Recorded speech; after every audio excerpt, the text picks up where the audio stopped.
Hi hello నమస్తే welcome to Vihari politics. Star heroine Samantha నిర్మాతగా చేసిన సినిమా శుభం ఇవాళ ప్రేక్షకుల ముందుకు వచ్చిన సంగతి మనందరికీ తెలిసిందే. ఇందులో సమంత ఓ ప్రధాన పాత్రలను పోషించారు. అలాగే హర్షిత్ రెడ్డి, గవిరెడ్డి శ్రీనివాస్, చరణ్ పేరి, శ్రీయ కొంతం, శర్వాణి లక్ష్మి, శాలిని కొండెపుడి, వంశీధర్ గౌడ్ ఇలాగా కొందరు ప్రధాన పాత్రలను పోషించారు. భీముని పట్నంలో ఒక చిన్న గ్రామం ఉంది. ఇక్కడే మన కథ కూడా మొదలవుతుంది. కేబుల్ టీవీ ఆపరేటర్ శ్రీను తన ఇద్దరు బెస్ట్ ఫ్రెండ్స్ ఇలాగా వీళ్లతో కలిసి హ్యాపీ జీవితాన్ని గడుపుతుంటాడు.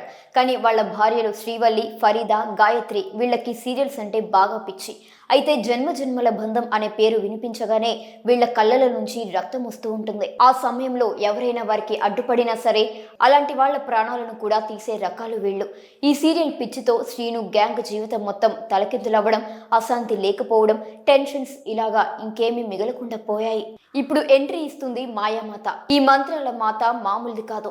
చిన్న చిన్న సమస్యలకే అద్భుత పరిష్కారాలు ఇచ్చే గోలీమాత. ఇక్కడ మాయామాత ఇచ్చిన సలహాలు ఏంటి, వాటితో ఏళ్ల జీవితం ఎలా మారాయో ఇప్పుడు చూద్దాం. ఈ ముగ్గురు ముద్దుల మూర్ఖులు ఎలా తిప్పికొట్టారో, ఇక కామెడీ, వినోదం, ఫ్యామిలీ ఎమోషన్స్ తో మిళితమై వచ్చిన సినిమా శుభం. మిడిల్ క్లాస్ కుటుంబాల్లో ప్రతిరోజు జరిగే వాటిని తెరపైకి చూపించడానికి దర్శకుడు ప్రవీణ్ కండ్రేగుల అద్భుతంగా ఆవిష్కరించారు. సమంత నిర్మాతగా మారి తీసిన ఈ సినిమా తొలి చిత్రం కావడం, అమెజాన్ టెక్నికల్ టీం పనితీరు అన్నీ ఈ సినిమాకు ఓ చక్కని ఫ్యామిలీ ఎంటర్టైనర్ గా నిలిచాయి.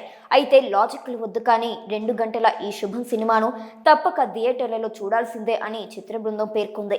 ఈ చిత్రం మనకి మంచి అనుభూతిని, అలాగే నవ్వుల జల్లుని కురిపిస్తుంది. అలాగే సింగిల్ మూవీలో శ్రీ విష్ణు హీరోగా, కేతిక శర్మ, ఇవానా హీరోయిన్లుగా romantic comedy happy tag single మూవీని థియేటర్లలోకి వచ్చిన సంగతి మనందరికీ తెలిసిందే. తమిళ దర్శకుడు కార్తిక్ రాజు దర్శకత్వంలో గీత ఆర్ట్స్ బ్యానర్ పై తీసిన ఈ సినిమా రిలీజ్ కి ముందు అలాగే కామెడీ ట్రీట్ గా ప్రమోట్ అవ్వడం, ఇలాగా అంచనాలు బాగా పెరిగిపోయాయి. కథ అయితే సింపుల్ గా అనిపించిన క్లైమాక్స్ లో మాత్రం దర్శకుడు చూపించిన ట్విస్ట్లు కథలోకి కొత్త రూపాన్ని తీసుకొచ్చాయి. ఇక్కడ కథ ఏంటంటే ఓ ట్రయాంగిల్ లవ్ స్టోరీ, కానీ ఇది ఓ మలుపు. హీరో ఒక అమ్మాయిని ప్రేమిస్తాడు, మరో అమ్మాయి అతన్ని ప్రేమిస్తుంది. కథ కొంచెం స్లోగా సాగినా కూడా Sree Vishnu comedy timing, one liner కడుపు నొప్పి వచ్చేలా నవ్వుతారు. తనతో పాటు వెన్నెల కిషోర్ కూడా కామెడీ చేస్తాడు. ఇక స్క్రీన్ పై వీరిద్దరి కాంబినేషన్ సూపర్ అనిపించింది నెటిజన్లకు. ఇక టెక్నికల్ గా చూస్తే నందు, భాను రాసిన డైలాగ్స్ ఈ సినిమాకే స్పెషల్ హైలైట్ గా అనిపించింది. అయితే సినిమాటోగ్రఫీ సూపర్ గా, హైదరాబాద్ లోని వ్యూస్ చాలా బాగా చూపించారు. ఇక ఫస్ట్ హాఫ్ అయితే ఎంటర్టైనింగ్, సెకండ్ హాఫ్ కొంచెం డ్రాగ్ అనిపించినా సరే చివరికి ఈ సింగిల్ మూవీ మాత్రం మనల్ని హాస్యాస్పదానికి గురి చేసింది. ఈ చిత్రం తప్పక అందరూ చూస్తే ఆనందంతో బయటికి రావాల్సిందే.